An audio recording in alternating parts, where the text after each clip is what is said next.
నమస్తే, welcome to hit TV. నేను మీ మాధురి. రోజు మనతో పాటు ఉన్నారు రజనీ రమ గారు. నమస్తే అమ్మా. నమస్తే. అమ్మ, 10th ఇంటర్ డిగ్రీ లెవెల్లోకి వచ్చేటప్పటికి ఈ ప్రాబ్లం ఉండదు.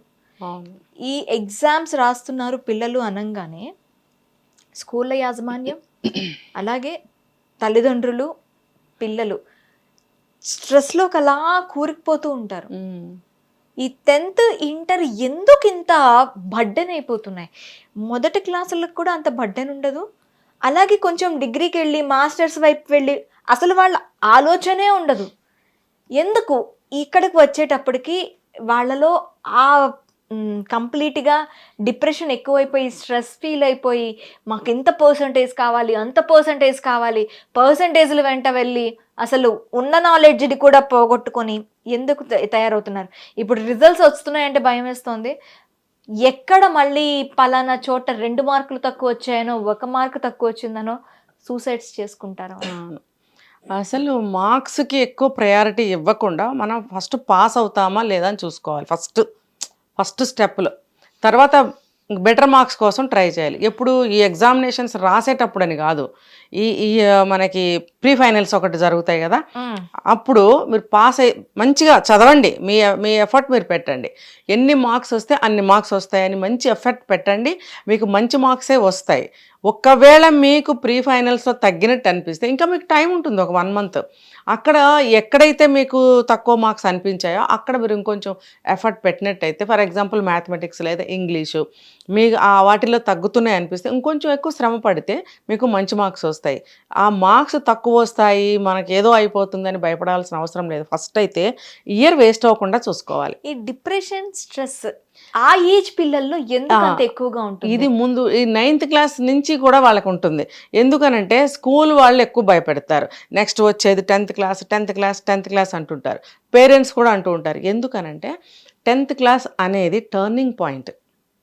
ఈ 10 సంవత్సరాలు కష్టపడి చదివారు, ఇది గనక ఫెయిల్ అయితే లేదంటే మంచి మార్క్స్ రాకపోతే నెక్స్ట్ ఏంటంటే మనం ఇంటర్మీడియట్లో తీసుకోబోయే సబ్జెక్టు మీద మన ఫ్యూచర్ లైఫ్ డిపెండ్ అయి ఉంటుంది. కాబట్టి ఇప్పుడు ఇంట్లో పేరెంట్స్కి కోరికలు ఉంటాయి.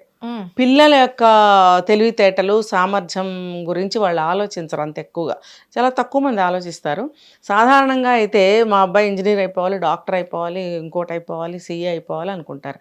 మరి ఆ తెలివితేటలు పిల్లవాళ్ళు ఉన్నాయా లేదా అనేది ముందుగా ఆలోచించరు. తర్వాత వస్తే రావచ్చు ఆలోచన, కానీ ముందైతే ఆలోచించరు. అది పిల్లల మీద పెడతారు, నువ్వు ఇది అవ్వాలి అది అవ్వాలి.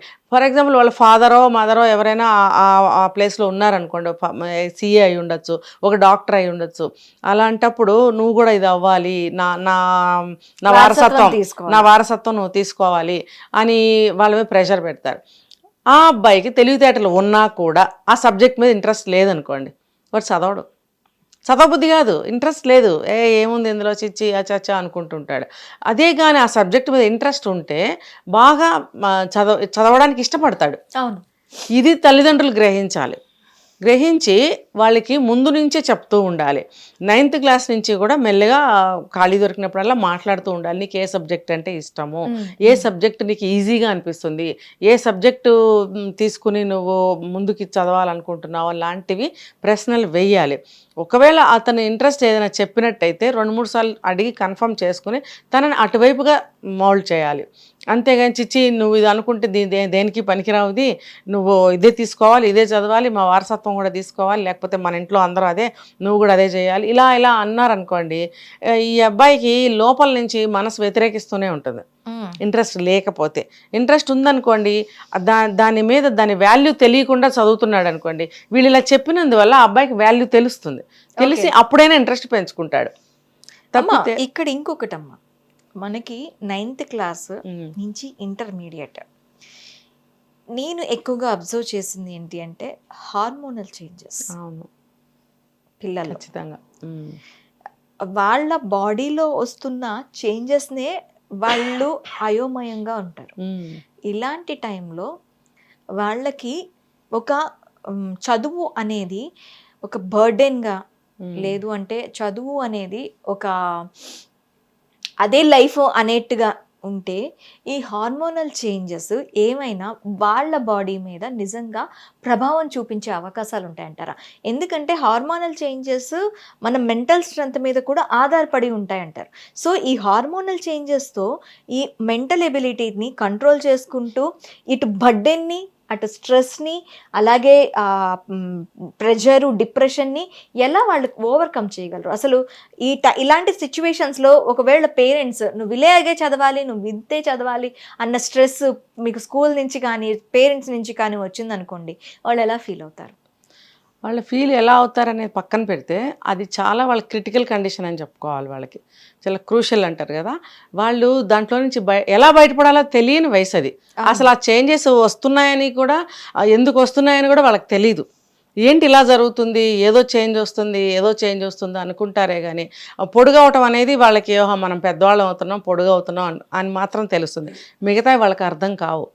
ఒకవేళ చిన్నప్పటి నుంచి నాటుగా మోటుగా పెరిగిన పిల్లలకైతే ఏమన్నా కొంచెం అవగాహన ఉంటుందేమో, కానీ ఈ కొంచెం పద్ధతిగా సిటీస్లో పెరిగిన వాళ్ళకి, ఇంట్లో ప్యాంపరింగ్గా పెరిగిన వాళ్ళకి ఇలాంటివి పెద్దగా అర్థం కావు. అప్పుడే తల్లిదండ్రులు వాళ్ళని మెయిన్ రోల్ తీసుకోవాలి. ఆడపిల్లలైతే తల్లి, మగపిల్లలైతే తండ్రి. కొన్ని కుటుంబాల్లో తండ్రి అస్సలే పట్టించుకోడు. అప్పుడు తల్లి ఆడపిల్లల్ని మాత్రమే చూసుకోవాలా? కాదు, అబ్బాయిల్ని కూడా చూసుకోవాలి. అమ్మాయిలతో పాటు అబ్బాయిల్ని కూడా చూసుకోవాలి. ఇప్పుడు యాజ్ ఏ మదర్ ఒక పురుషుడు గురించి తెలియకుండా ఉండదు కదా ఆవిడకి. మరి తన కొడుకు తనలో నుంచి పుట్టినవాడే, తను మోసి కనిపించిన బిడ్డ ఈ రోజు వరకు ఆ అబ్బాయికి అన్ని తినిపించింది, స్నానం చేయించింది, బట్టలు వేసింది. కానీ ఎప్పుడైతే బాడీ గ్రో అవుతుందో తల్లి సిగ్గుపడి కొంచెం ఫీల్ అయ్యి దూరం ఉంటుంది. ఆటోమేటిక్గా ఆ పిల్లలు కూడా దూరం అవుతుంటారు. అప్పుడే అసలు దగ్గరగా ఉండాలని నేను చెప్తాను. ఎందుకంటే తండ్రి పట్టించుకుని అన్నీ చెప్తూ తెలియజేస్తూ వాళ్ళకు ఒక సపోర్ట్గా, ఒక ధైర్యంగా ఉంటే ఓకే. లేనప్పుడు తల్లి ఖచ్చితంగా ఈ రోల్ తీసుకోవాలి. వాళ్ళ బాడీలో చేంజెస్ ఎందుకు వస్తున్నప్పుడు ఎలా ఉంటుంది అనేది తను చెప్పగలగాలి. కావాలంటే తను కొంచెం నాలెడ్జ్ తీసుకోవాలి, తీసుకుని పిల్లలకి చెప్పాలి. ఈ రోజుల్లో ఇన్ఫర్మేషన్ అనేది మనకి ఎక్కడి నుంచి అయినా దొరుకుతుంది. ముందు తను ఆ నాలెడ్జ్ని గెయిన్ చేసి పిల్లలకి చెప్పాలి. బాడీ ఈ ఏజ్కి ఇలా వస్తుంది, ఈ ఏజ్కి ఇలా వస్తుంది, చేంజెస్ ఇలా ఉంటాయి. ఇప్పుడు బాడీలో కొన్ని పెయిన్స్ కూడా ఉంటాయి వాళ్ళకి. ఆ పెయిన్స్ ఉన్నప్పుడు చెప్తుంటారు, అమ్మ ఇక్కడ నొప్పిగుంది అని ఒక్కొక్కళ్ళు చెప్తారు. ఒక్కొక్కళ్ళు చెప్పలేక ఫేస్లో తెలుస్తూ ఉంటుంది, అనీజీగా ఉంటుంది, చిరాకు పడతారు, ఏది మాట్లాడినా కసురుకుంటూ ఉంటారు, పిలిస్తే దగ్గరికి రారు, దూరంగా తిరుగుతుంటారు. ఇలాంటివన్నీ గమనించగలిగింది తల్లి ఒక్కటే. తండ్రి అబ్బాయిల దగ్గర అయినా సరే అంత దగ్గరగా ఉండలేకపోతాడు. ఎక్కడో కొంతమంది ఉంటారులేండి, అలా ఉంటే చాలా మంచిది. లేకపోతే మాత్రం తల్లి ఎప్పుడు కూడా నిరంతరం పిల్లలకి దగ్గరగా ఉండాలి. ఉన్నప్పుడు అమ్మాయిలైనా అబ్బాయిలైనా గమనించగలిగే అవకాశం తల్లికి మాత్రమే ఉంటుంది. కాబట్టి ఏదైనా సరే చెప్పగలిగే అర్హత కూడా తల్లికే ఉంటుంది. చెప్పడానికి సిగ్గుపడటము, ఫీల్ అవ్వడం లాంటి తల్లి ఎప్పుడూ చేయకూడదు. చేసిందంటే ఆ దూరం మళ్ళీ మనం చచ్చిపోయే వరకు ఆ దూరం పిల్లలకి మనకి ఉంటూనే ఉంటుంది. ఎప్పుడైతే మనం ఆ పోర్షన్ తీసుకుంటామో ఆ పాత్రని, మనం చచ్చిపోయే వరకు పిల్లలతో బాండ్, అటాచ్మెంట్ అలాగే ఉంటుంది. అంటే హౌ అని అడుగుతారేమో, అంటే వాళ్ళకున్న బాధని మనం అర్థం చేసుకుని, నాన్న ఇలా ఉంటుంది, నువ్వు ఇలా ఉండాలి, నువ్వు బాధపడకూడదు, ఏదన్నా ఉంటే నాకు ఓపెన్గా చెప్పు, దానికి తగ్గదేమన్నా చేద్దాము, ఇది ఇలాగే ఉంటుంది, మనం మరి పెద్దవాళ్ళం అవుతున్నాం కదా, పెద్దవాళ్ళం అవడానికి ఇది సంకేతము, ఇలా అంటూ మనం పిల్లలకి తెలియజెప్తే ఓహో ఇది ఇంతే కావాలి అనుకుంటారు. ఇప్పుడు అందరు అబ్బాయిలు ఉన్నారు, అందరు నాన్నలు ఉన్నారు, అందరు పెద్దవాళ్ళు ఉన్నారు, నువ్వు కూడా అలా అవుతూ ఉంటావు. కాబట్టి ఆ చేంజెస్లో బాడీ అనేది ఎక్స్పాండ్ అవుతూ ఉంటుంది. కాబట్టి నీకు కొన్ని బాధలు ఉంటాయి, నీకు కొన్ని చేంజెస్ వస్తాయి అని క్లియర్గా చెప్పగలగాలి. చెప్తే పిల్లలు తల్లి పాత్రే అంటారు. తండ్రి ఎప్పుడైతే పట్టించుకోడో, కొంచెం పట్టించుకుంటే కూడా కదా, కొంచెం చిన్నప్పుడు ఎలా ఉంటుందో అలాగే ఉంటుందిలే అని అది కొంచెం సర్ది చెప్పగలగాలి. చెప్పినప్పుడు అవి సహజ సిద్ధంగా ఇలాగే ఉంటాయి అన్న ధోరణిలోకి అబ్బాయి వస్తాడు. వచ్చినప్పుడు ఏది జరిగినా అమ్మ మీద పడేస్తాడు, అమ్మకి చెప్పేసి వదిలేస్తాడు, అమ్మ చూసుకుంటుంది. అయితే ఈ పక్క నుంచి ఇంకా తను చదువుకోవాలి. ఎలా చదువుకోవాలి? నువ్వు చదువుకుంటున్న దానికి చదువు యొక్క విలువ తెలుసుకుని చదవాలని చిన్నప్పటి నుంచి నేర్పాలి. చదువు ఎందుకు చదువుకోవాలో నేర్పాలి. తర్వాత ఆ సబ్జెక్ట్ని ఎలా చదువుకోవాలి అనేది మన స్కూల్లో సార్స్ చెప్తూనే ఉంటారు, మాస్టర్స్. లేదు అంటే కొంచెం కౌన్సిలింగ్ కూడా తీసుకుంటే చాలా ఉత్తమం. ఎట్లా ఎగ్జామినేషన్స్కి ముందు ఎట్లా ప్రిపేర్ అవ్వాలి, లేదు 9th క్లాస్ నుంచే కూడా ఎలా చదువుకోవాలి, ఒక సిస్టమేటిక్గా టైం మేనేజ్మెంట్ ఎలా చేసుకోవాలి, అసలు గోల్ని ఎలా సెట్ చేసుకోవాలి, ప్రయారిటీ వైజ్గా మనం ఎట్లా సబ్జెక్ట్ని తీసుకోవాలి అనేది కౌన్సిలింగ్ ద్వారా నేర్చుకోవచ్చు. లేకపోతే సెంటర్స్ ఉంటాయి, అలాంటి వాళ్ళ దగ్గరకు వస్తే మేము కూడా కౌన్సిలింగ్ ఇస్తాము. నెక్స్ట్ ఏంటంటే ఎగ్జామినేషన్స్ దగ్గరకు వచ్చేసి ఇంకొక 1 month 20 days ఆర్ 15 days ఉన్నాయి, అప్పుడు ఎలా చదువుకోవాలి, ఏ సబ్జెక్ట్ని ఎలా చదవాలి, దానికి కూడా వాళ్ళు చెప్తారు. ఆ రకంగా కనుక వాడు మెంటల్ ఒక స్టేటస్ని సిద్ధం చేసినట్టయితే అబ్బాయికి అమ్మాయికి కానీ వాళ్ళు ప్రశాంతంగా ఉంటారు. ఏం పర్వాలేదు, ఈ టైంకి ఇది ఫిక్స్ చేసుకుని పెట్టుకున్నాం కదా, ఈ టైంకి కూర్చొని ఇది చేద్దాం, ఈ టైంకి ఇది కదా, ఈ టైంకి ఇది చేద్దాం అనేది ఒక ఫిక్సేషన్ వాళ్ళ మైండ్లో ఉండిపోతుంది. ఉండిపోయినప్పుడు ఈ టైంకి ఇదే చేయాలి అని మైండ్ ఫిక్స్ అవుతుంది. ఈ టైంలో నెక్స్ట్ డే తీసుకొచ్చి ఇందులో పెట్టాలి అని అనుకోరు వాళ్ళు, ఎందుకంటే మైండ్ సిద్ధంగా పెట్టుకున్నారు కాబట్టి. పెట్టుకోవాలంటే కొంత కౌన్సిలింగ్ అవసరం.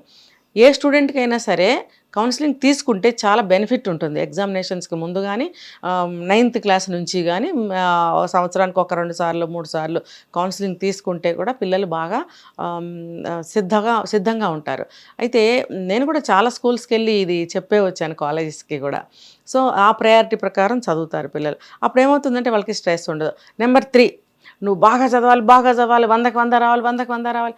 ఏమండి ఇప్పుడు ఎవ్వరు ఫెయిల్ అవ్వట్లేదండి అసలు. మహా అయితే మార్క్స్ ఏమైనా తక్కువ వస్తున్నాయేమో కానీ ఎవరు ఫెయిల్ అవ్వట్లేదు, పర్సెంటేజ్ తగ్గింది. అసలు అందరు 90-95 వస్తున్నాయి అందరికీ కూడా మార్క్స్. కొన్ని స్కూల్స్లో, గవర్నమెంట్ స్కూల్స్లో అక్కడ ఫెయిల్ అయ్యిన వాళ్ళు చాలా బిందాస్ గా ఉంటున్నారు. ఒక బిఫోర్ లాస్ట్ ఇయర్ ఒక రీల్ సోషల్లో 32 వస్తే నన్ను ఫెయిల్ చేస్తారా, 3 మార్కులే కదా, పాస్ చేయొచ్చు కదా అన్న వాళ్ళు కూడా ఉన్నారు. అంటే పాస్ క్రైటీరియాని తీసుకొని ముందుకు వెళ్తున్న వాళ్ళు ఉన్నారు. అలా కాకుండా ఎవరైతే ఈ 99, 100కి 100 మార్క్స్ తెచ్చుకోవాలనుకుంటారు కదా, వాళ్ళల్లోనే స్ట్రెస్ ఎక్కువగా ఉంటుంది. ముఖ్యంగా ఈ పెద్ద పెద్ద schools, international schools, corporate schools ఉన్నాయి కదా, వాళ్ళల్లో ఎక్కువ ఈ పోటీ వచ్చేస్తుంది. గవర్నమెంట్ స్కూల్స్లో వాళ్ళు చిన్న స్కూల్స్లో చదివిన వాళ్ళల్లో అంతేం ఉండదు, ఎలా చదివితే అలా మార్క్స్ వస్తాయి. ఫెయిల్ అయినా వాళ్ళు పెద్దగా బాధపడరు. ఇలాంటి వాళ్ళల్లో వస్తుంది, ఎందుకంటే ఫస్ట్ పేరెంట్స్ నుంచి వస్తుంది అది.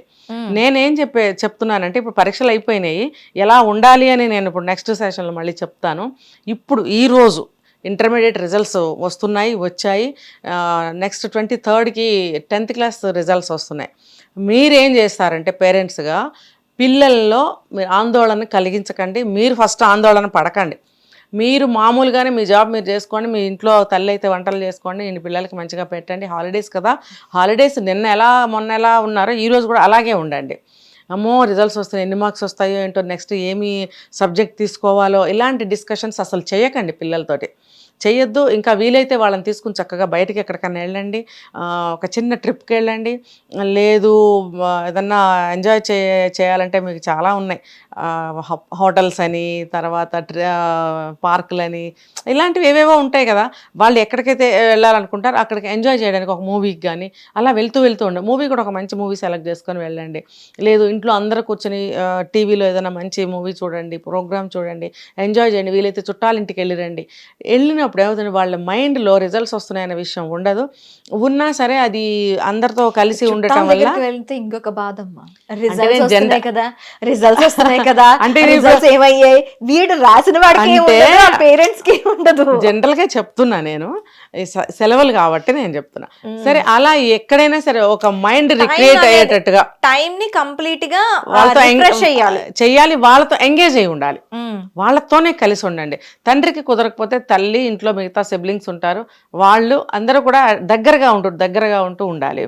తర్వాత ఒకవేళ పిల్లవాడు భయపడుతున్నట్టుగా ఒక మాట అంటే కూడా తీసి పక్కన పెట్టినానా, నీకు బ్రహ్మాండంగా మార్కులు వస్తాయి, అదేం రాకపోయినా నష్టమేం లేదు, ఇప్పుడు పాస్ అయితే చాలు, పాస్ అవ్వకపోయినా పర్వాలేదు, నెక్స్ట్ ఇంకో ఛాన్స్ వస్తుంది, ఇలా చెప్తూ ఉంటే వాళ్ళు ఓ మమ్మీ డాడీ అంత ఇదిగా లేరులే నా మార్క్స్ విషయంలో అని వాళ్ళకు కూడా కొంచెం మైండ్లో కాస్త నరాలు బిగుసిపోయి ఉంటాయి, వాళ్ళకి కొంచెం అది లూజ్ అవుతుంది.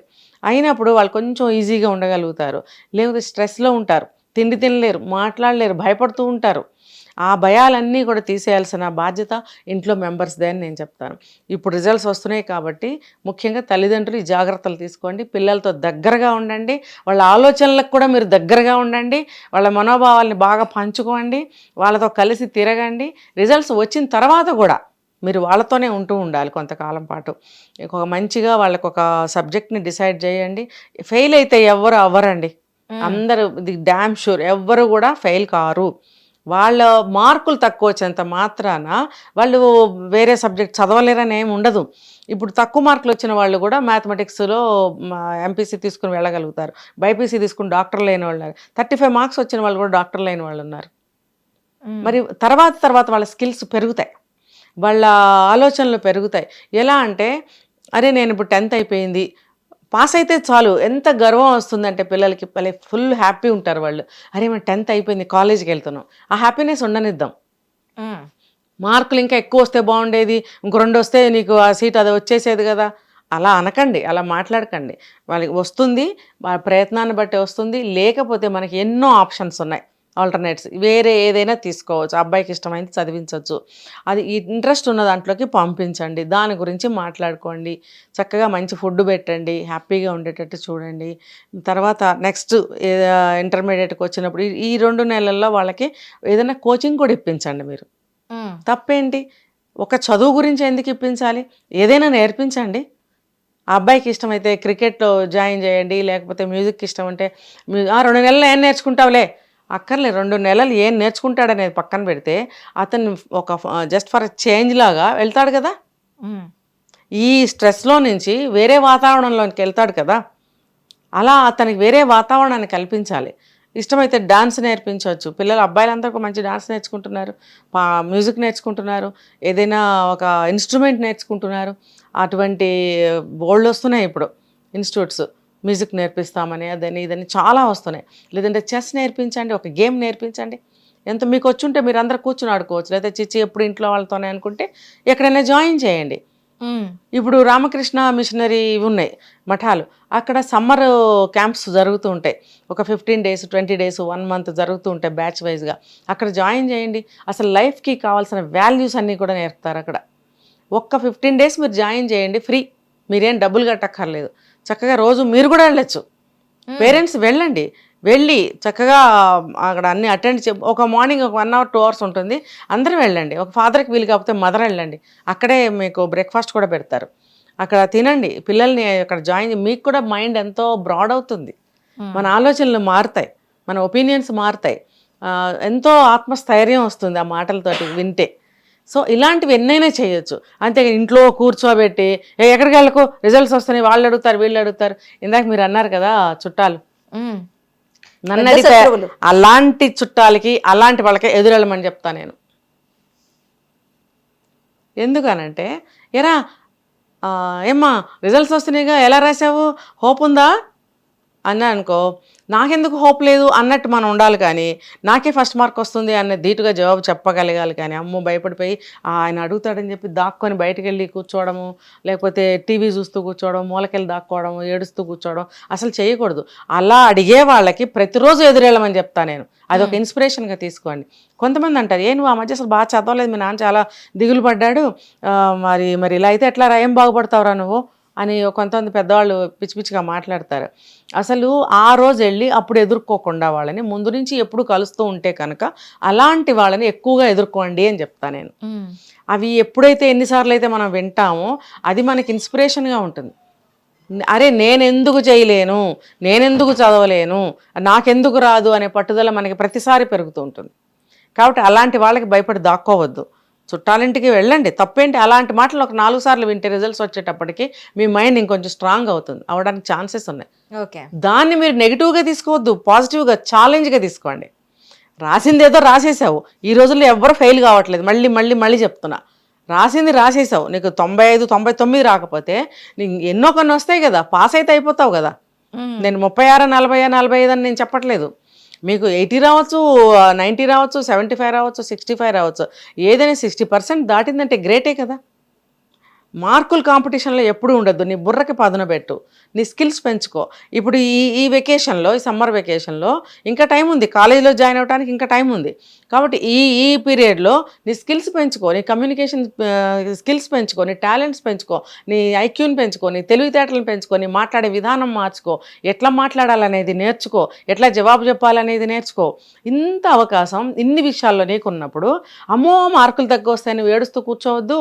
మీ అమ్మా నాన్నలు, ఆ తల్లిదండ్రులు, మీరందరికీ చెప్తున్నాను, మీరందరూ కూడా ఇదే మైండ్ సెట్తో ఉండండి.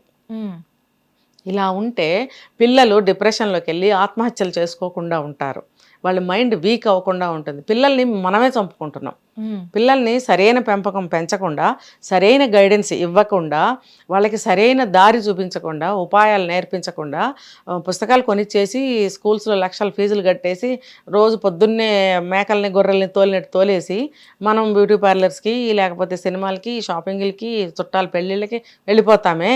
గబుక్కున మార్కులు తెచ్చేయమంటే వాడు మానసిక పరిస్థితి ఏంటో తెలుసుకున్నావా? దాన్ని బట్టి నువ్వు డిజైన్ చేయాలి కదా. అది నీ బాధ్యత, పిల్లల బాధ్యత. కాబట్టి తల్లిదండ్రులు మీరు ఈ క్షణం నుంచి రిజల్ట్స్ వస్తున్నాయి కాబట్టి ఫస్ట్ పేరెంట్స్ మనం ఒళ్ళ దగ్గర పెట్టుకుని ఎట్లా బిహేవ్ చేయాలనేది ఈ వీడియో చూసిన ప్రతి ఒక్కళ్ళు నేర్చుకోండి. పిల్లల్ని ఆ రకంగా ధైర్యం ఇచ్చి వాళ్ళకి సపోర్ట్గా నిలవమని చెప్తున్నాను. ఓకే అమ్మా, thank you. Hit TV app, ఇందులో short news, live news, entertainment shows, movies, digital magazines తో పాటు మీ జిల్లా వార్తలను కూడా ఫ్రీగా చూడొచ్చు. ఇంకెందుకు ఆలస్యం, వెంటనే హిట్ టీవీ యాప్ ని డౌన్లోడ్ చేసుకుని ఫ్రీగా ఎంటర్టైన్మెంట్ పొందండి. Hit TV app. Hit TV app. Please download hit TV app. Hit TV యాప్ని ఫ్రీగా డౌన్లోడ్ చేసుకొని ఎంజాయ్ చేయండి. మీకు నచ్చిన ఎంటర్టైన్మెంట్ కోసం హిట్ టీవీ యాప్ ని ఫ్రీగా డౌన్లోడ్ చేసుకుని ఎంజాయ్ చేయండి. హిట్ టీవీ యాప్ ని డౌన్లోడ్ చేసుకుని ఆస్వాదించండి, ఆశీర్వదించండి. ఇంతమంది సెలబ్రిటీలు హిట్ టీవీ యాప్ ని డౌన్లోడ్ చేసుకోండి అని చెప్తున్నారంటే ఎంత మంచి యాప్ ఆలోచించండి. అమెరికా అమెరికాలో చదవాలనుకునే వాళ్ళకి విశ్వసనీయమైన పేరు మన శౌర్య కన్సల్టెన్సీ. UK లో 1 year masters, UK లో 1 year masters, 2 years work permit up to 5 years visa. Contact Saurya Consultancy. Contact 89851 89851.